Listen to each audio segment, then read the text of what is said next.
Fries और strawberry chocolate अच्छा था, hygiene.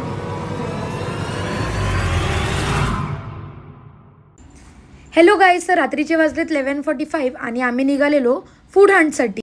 If you are from Vasai Virar, do try this place. हे आहे बर्फ्युजन नालासोपारा वेस्टला, जे रात्री 3 वाजेपर्यंत चालू असतं.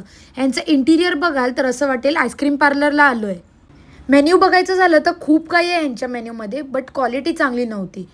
इथे तुम्ही तुमच्या फ्रेंडसोबत चिलसुद्धा करू शकता, कारण हे लोकांनी टेबल्सवरती उनो आणि लुडो हे सर्व बोर्ड गेम्ससुद्धा ठेवलेत. सो आम्ही इथे लुडो खेळत बसलेलो.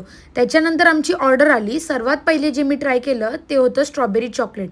स्ट्रॉबेरी चॉकलेटची क्वांटिटी खूप कमी होती, 200 रुपीजच्या नुसार, जे एकदम टेस्टी होतं. नेक्स्ट जे होतं ते होतं loaded peri peri fries. Loaded peri peri fries खूपच जास्त यम्मी होते. आणि लास्टली जे मी ऑर्डर केलं होतं ते होतं बर्गर, बट बर्गरचे बन्स फ्रेश नव्हते. असेच ऑनेस्ट रिव्ह्यू बघायचे असेल तर प्रेस द फॉलो बटन. माझ्या मते यांनी यांच्या हायजीन आणि फूड क्वालिटीवरती काम केलं पाहिजे. थँक्यू.